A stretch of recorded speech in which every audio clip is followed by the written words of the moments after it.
Saksakallan gunarnavasya Vande Guru Sri Charanaravindan.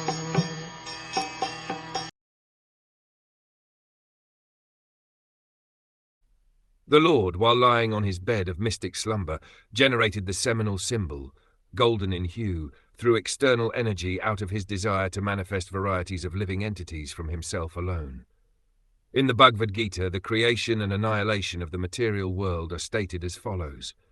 At the end of each millennium, the creative forces, namely the material nature, and the living entities who struggle in the material nature, all merge together into the transcendental body of the Lord, and again, when the Lord desires to manifest them, all of them are again displayed by the Lord.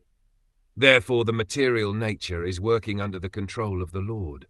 All of them, under the agency of material nature and under the control of the Lord, are thus repeatedly created and annihilated by the will of the Lord.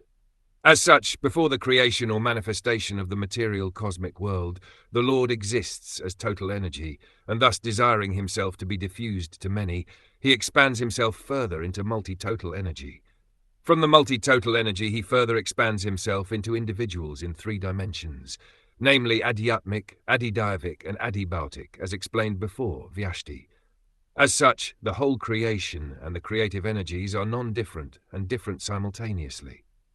Because everything is an emanation from him, the Mahavishnu or Mahasamashti, nothing of the cosmic energies is different from him.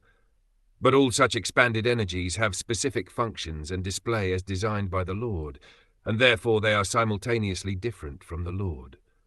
The living entities are also similar energy, marginal potency of the Lord, and thus they are simultaneously one with and different from him. At the stage of non-manifestation, the living energies remain potent in the Lord, and when they are let loose in the cosmic manifestation, they are exhibited differently in terms of different desires under the modes of nature. Such differential manifestations of the living energies are conditional states of the living entities. The liberated living entities, however, in the Sanatan, eternal manifestation, are unconditionally surrendered souls, and therefore they are not subject to the conditions of creation and annihilation. So this creation takes place by the glance of the Lord from his bedstead of mystic slumber, and thus all the universes and the Lord of the universe, Brahma, are again and again manifested and annihilated.